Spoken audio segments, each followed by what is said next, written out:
Yo, what's going on, guys? Gonna be showing you the best counter to UDYR in the game, and that is Lilia. Unfortunately, they did not pick UDYR this game because literally everybody is banning or picking UDYR right now, so kind of unlucky, but literally 64% win rate against UDYR. She absolutely slays the majority of melee champions. You kite them out.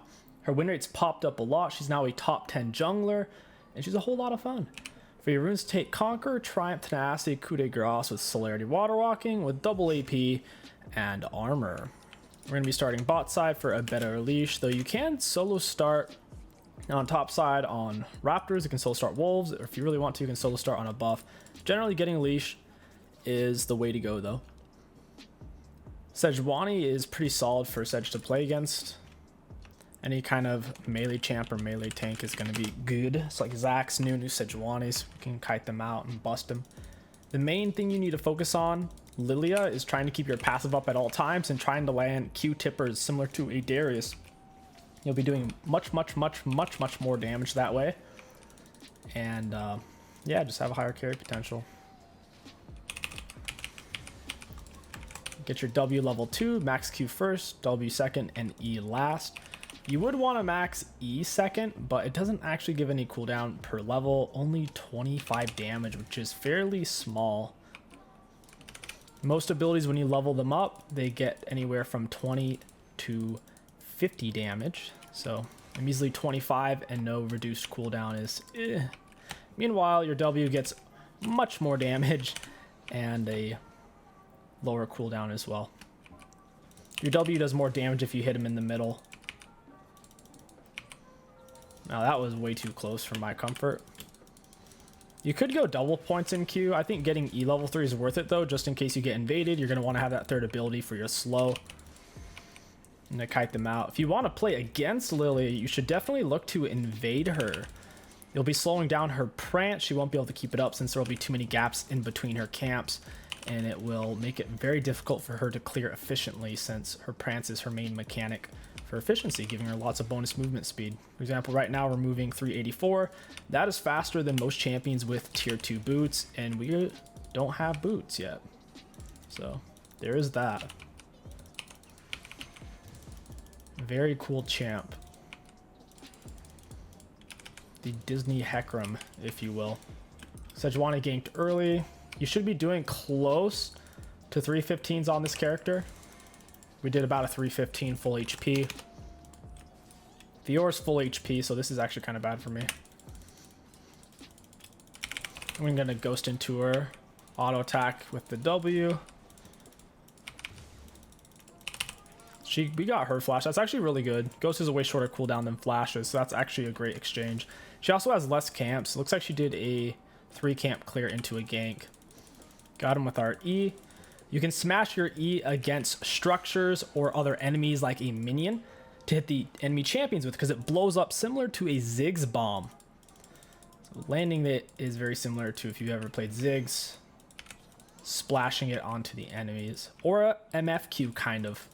Very similar to an AoE MFQ, I suppose. Not the fastest scuttle taker in the world. You don't have a way of peeling off its shield instantly with a hard CC style ability. Raptors are down. Kind of want to linger and take these. Around 425 is when the second and third camps are going to be spawning in for yourself and the enemy jungler. So here it looks like she did red wraps, maybe into Gromp then gank. Because now my wolves just came in, so yeah, that was probably her second camp, right into wraps. Interesting clear route. You don't have to back early on Lilia. She stays very healthy because of her passive. Whenever you hit a jungle monster or a champion with an ability, it heals you. So recalling on her isn't necessary, similar to a Fiddlesticks. It's oftentimes better to stay on the map to apply theoretical pressure. We haven't had many gank opportunities this game though, so we haven't really applied much pressure though. Meanwhile, Sejuani has gotten 2 kills. We'll have our fun with her in team fights. There's not very much she's going to be able to do against us. Be able to kite her out. You can go for Phase Rush or Dark Harvest on Lilia. You don't have to go for Conqueror. Conquer is completely optional. However, it's best if they're melee heavy and short range like their team. They're triple melee, and Callista's short range and Jace is also short range. So, perfect game for Conk. Dark Harvest is never bad, but at the same time, it's extremely underwhelming in the early game where I think Lilia, I was going to say Nico. I think Lilia really does shine in the early game as long as your lanes are somewhat gankable. I'm actually going to go ahead and reset. If you don't have any prance stacks, ganking is kind of bad because you're moving very slow. So we have 0 prance here. Back for Lucid and start building into this. We'll grab a Dark Silt. We gave Mord full vision of the Sejuani. If he dies there, that was kind of just his choice. Wow, Karthus can R people inside Mordor. I didn't realize that. Mordor interacts interesting with many abilities. Like Vague Cage or Lux E. It makes them disappear if they cast it before the R activates. Kind of want to get blue for my level 6. And on top of that, we can build up our 4 prance stacks and then rush them down. If we charge them with 0 prance, it's going to be hard to get to them. We might have been able to make it work though, since Callista doesn't have boots. So in hindsight, maybe it would have been best to look for a cheeky kill.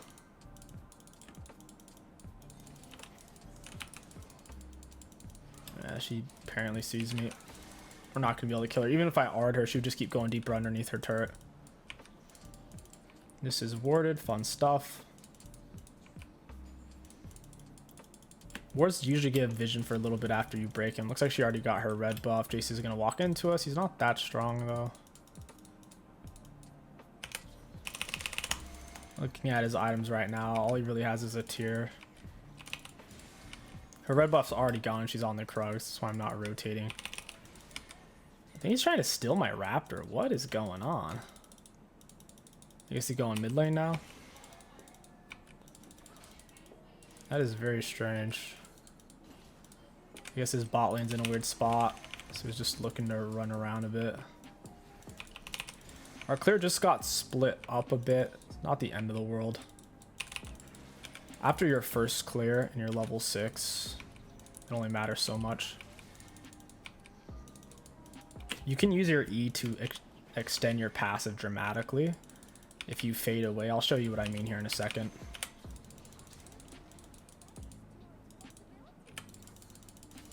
Just like that. We're still on 4 prance stacks the whole way. The fade away E. We're still on 4 prance stacks. Still on 4 prance stacks. I'm gonna ghost for this. We haven't actually had any KP yet this game. Yeah, Renata. Gonna get what's coming to you, buddy. So Callista's really not gonna let me get a killer assist there. That's pretty lame. I need to crash this wave. I'll hold it here for a second so I can reset it.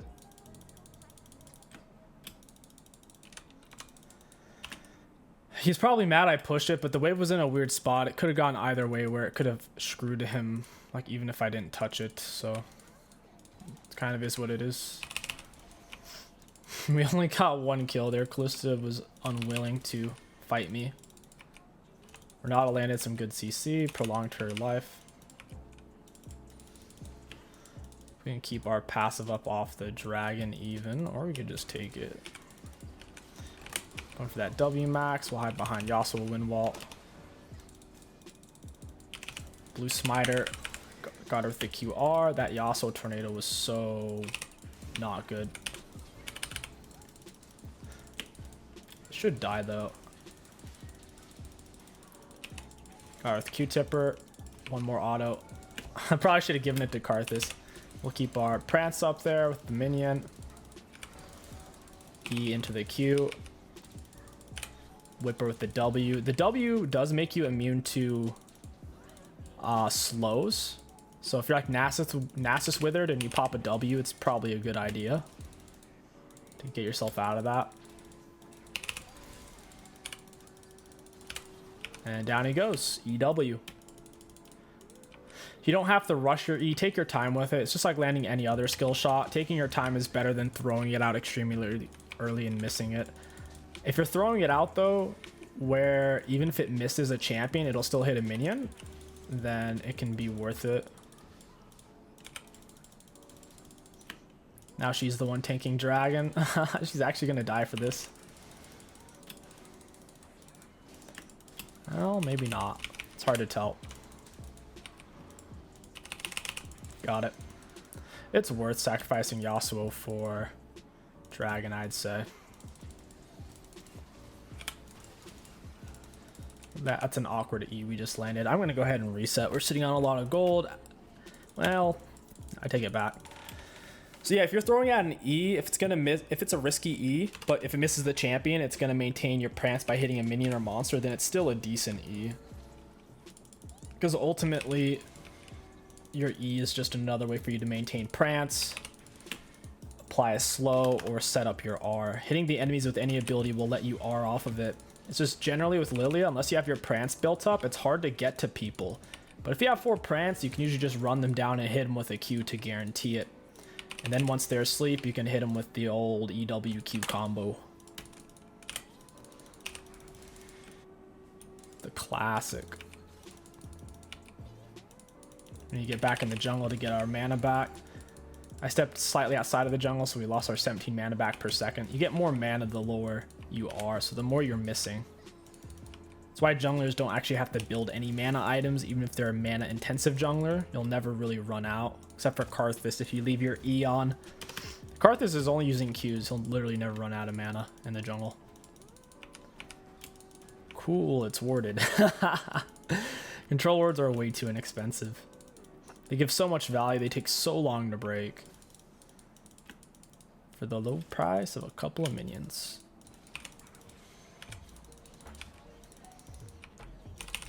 Their jungler was really low, so I'll take this stuff real quick. Jace might be rotating to me, but we're on 4 prance. If anyone's invading you or trying to tussle, you can always escape with 4 prance stacks. They'll be absolutely hauling.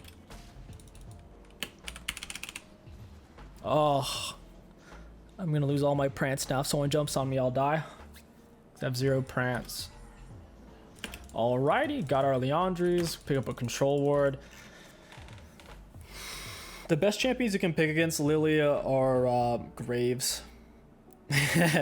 Graves and Kindred, I think.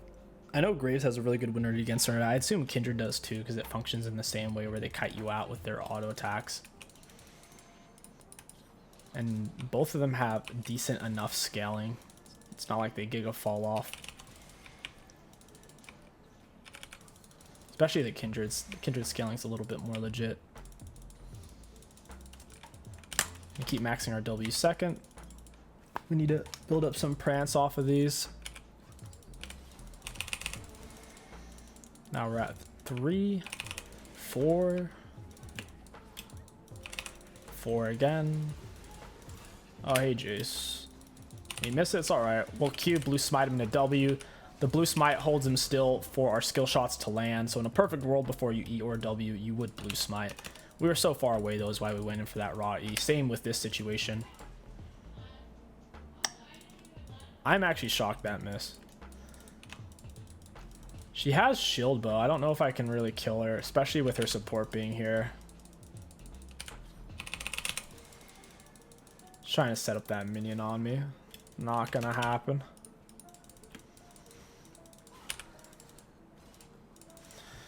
She is dodging my E's, not really letting those hitting her. We'll ghost for this. Yeah, you're R, friend. Goodbye. And our R set up the kill on her as well. Very cool. Hey, we got Jace. That's sick. Dragon up in 50. I kind of want a full clear here. My camps are looking juicy with red buff being up. We're not going to have enough time to clear and reset, though. So we might just have to clear and loop back around for dragon, I guess. My goodness, that was close. We keep having these really close calls. Shaving it thin.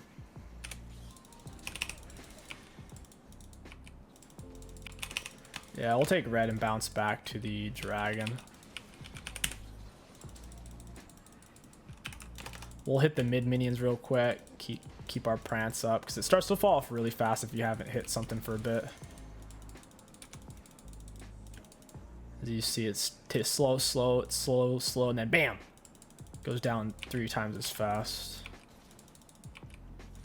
Our R's on a cooldown. I don't really feel like ganking. Might as well just take dragon. Don't mind if I do. And we blue smite. Nice, we got it. Yeah, we have Conquer. There's no way she can kill us. We're so fast too. Q into the R. Nice drop from the brand. Down she goes, and we shove the wave.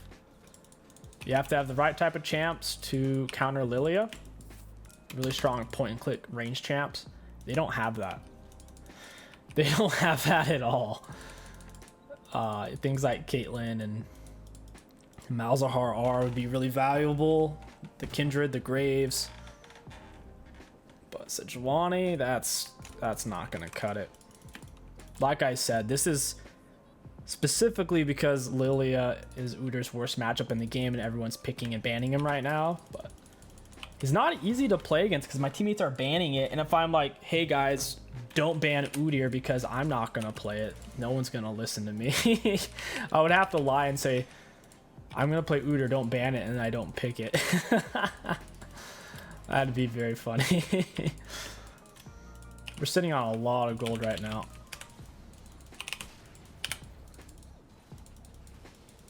A lot of gold. We should back and spend it. This Yasuo is being a naughty boy. He's trying to steal this from me. I think he feels slighted, even though I like helped his lane non-stop. He wasn't really the one who got the gold from me helping his lane though, so he doesn't count it. Typical bot lane 80 carry style mentality.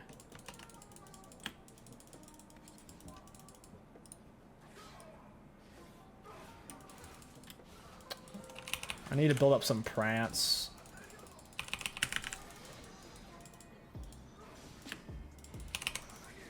There it is. Into the W. Down she goes.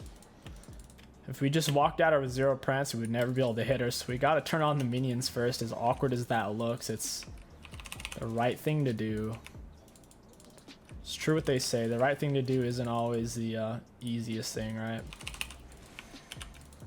That's how it is like playing Lilia. It's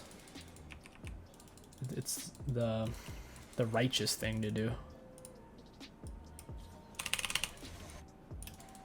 Yeah, we really need to reset. We're sitting on so much gold. Just goes to show how overloaded this champion's base damage is on passive healing, and every time she hits a large monster, or is it monsters in generals? Okay, so large monsters are champion. She heals, plus she does max health damage against everything she hits with abilities. It seems like a bit much. This is the most optimal possible Lilia build you could ever play, by the way. Specifically, the Liandry's demonic plus your passive is all the damage you even need. On top of that, we have the mobility from Mej, and then the rest of your build is going to be mobility with Dead Man's and Force of Nature, or Cosmic. Cosmic isn't bad either, it's just not quite as good for what we're trying to do with Conqueror. Conqueror is a very in-your-face bully play style. Bowling ball time. Oh, she's got a friend here. We hit her with that blue smite. Yeah, nice try, buddies. Nice try, buds. That was close as heck. That was heckin' close, dare I say. Look at this. She can't keep up at all. Oh, it's so broken. This champ. This is Hecarim if Hecarim was actually S+ tier. Oh, baby.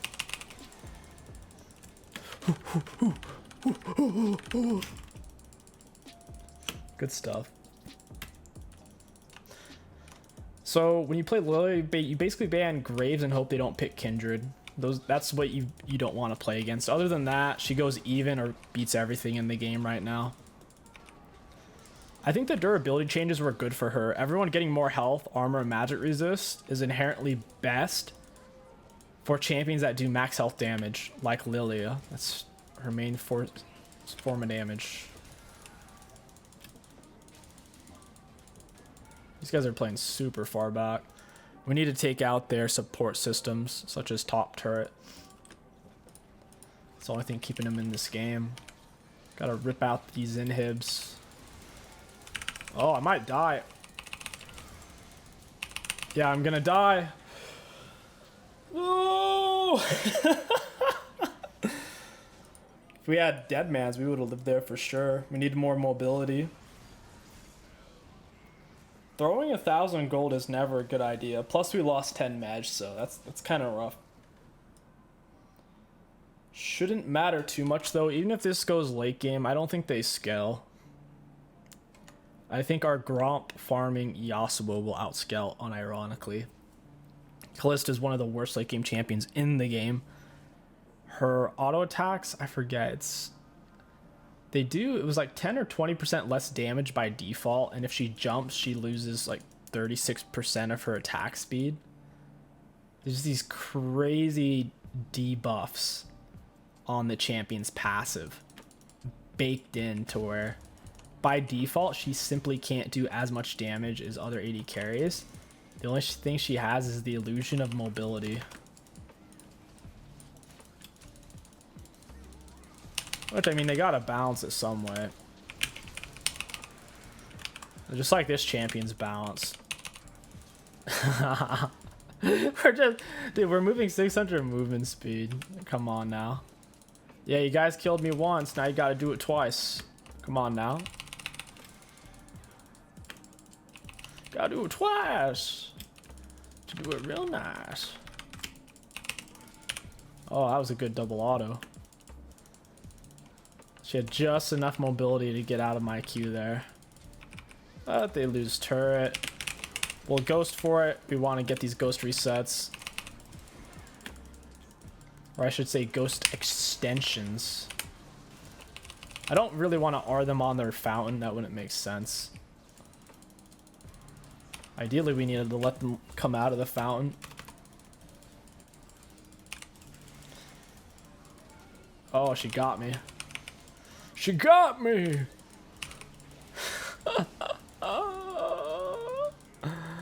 Oh, Jace, you've been a naughty boy. He's making me chase. I'm losing Prance slowly but surely. Alright, you're dead, Sejuani. Oh! Holy crap. Hey, we landed the bowling ball. And that is GG's. We'll take a look at the graphs. Damage dealt, damage taken. Boy, Lily is a ball of fun right now. Looking at damage ultimate champions, we had the most in the game. Kalista had the second most. Looking at damage taken, we took one of the most in the game. Top 4 damage taken. Self-mitigated, middle of the pack.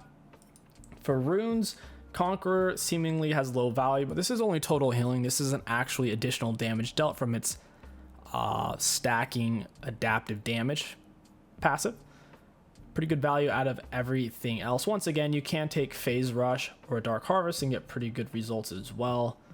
Ultimately, with how overtuned I believe movement speed items are, I don't think Phase Rush is necessary unless they specifically have some fat slows on their team like an Ashe or a Nasus. Because with those two champions, regardless of how fast you are, when they're hitting you with slows, it is challenging to get away.